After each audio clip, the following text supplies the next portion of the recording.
बैसाख के महीने में प्रयास करना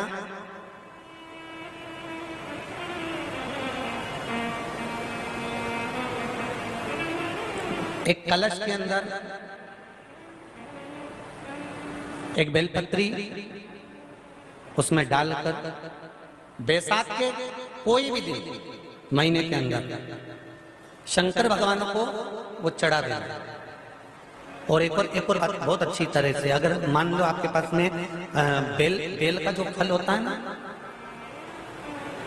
बेल का जो फल है वो बेल के फल में से अंदर से गुर्दा निकाल लेते हैं। जो अंदर गुर्दा होता है वो गुर्दा निकाल लेते हैं और निकालने के बाद इसकी केवल जो खोल रह जाती है, जो केवल खोल उसकी रह गई, और उस खोल के अंदर, उस छिलके के अंदर जल भर लीजिए।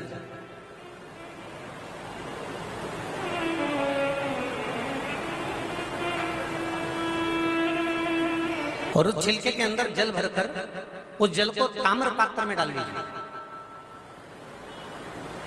और वो जल ले जाकर घर का जो व्यक्ति रोगीला होता, जिसको रोग खत्म ही नहीं होता, कहीं दमे की बीमारी, कहीं सांस की बीमारी, कहीं कोई शरीर में कुछ ना कुछ दुखता ही रहता है या शरीर में कुछ ना कुछ कष्ट रहता ही रहता है, तो वो जो बेल का जो फल होता है उसका जो गुर्दा निकाल लिया जाता है, उसकी जो खोल होती है, जैसे संत महात्मा साधु नहीं होते तुम्बा रखते हैं उसमें पानी भरते हैं, ऐसा उसमें जो पानी हो वो पानी ताम्र पात्र में लेकर उस जल को शंकर भगवान पर कुछ मात्रा में समर्पित कर दीजिए।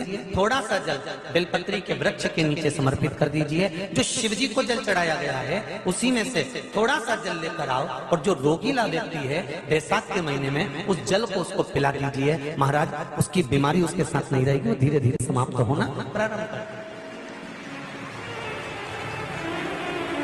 उसको सुख का अनुभव होने लगेगा। मट्टी का शिवलिंग बना लेने पर,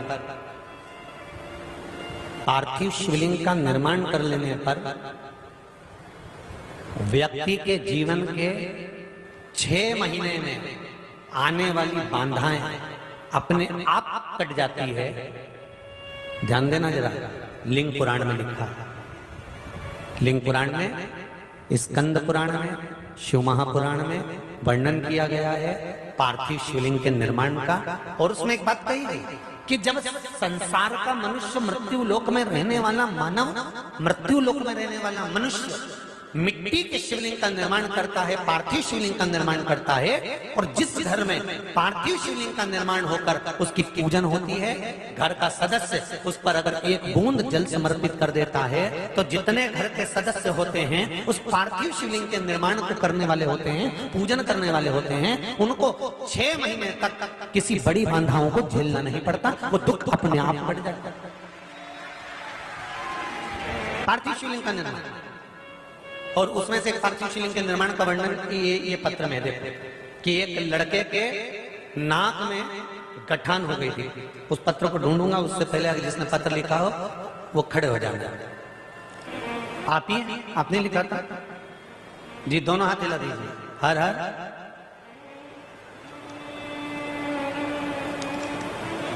मैं नाम ढूंढ लूं आपका पहले।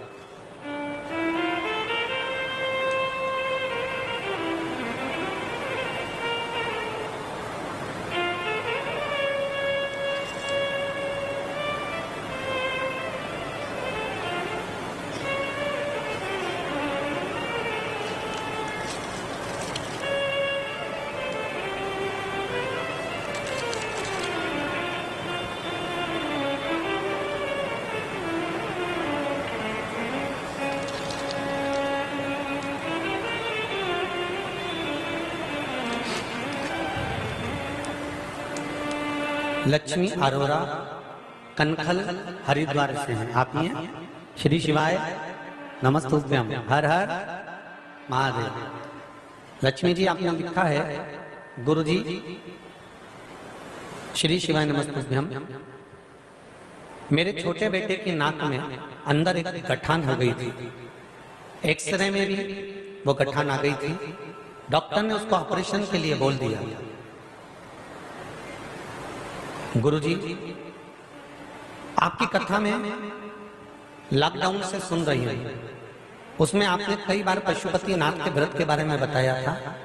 मैंने पशुपति व्रत करना प्रारंभ किया और बाबा की कृपा से जल बेटे को पिलाना प्रारंभ किया। मैं क्या वर्णन करूं गुरुदेव, मैं ऑपरेशन के लिए बेटे को लेकर गई और उसका जब एक्सरे वापस किया गया तब उसकी नाक की गठान समाप्त हो चुकी थी, गठान नहीं थी नाक। ये शिव कृपा। बैठिए बहन, हर हर महादेव। बैठ जाइए। शिव करुणा सागर है।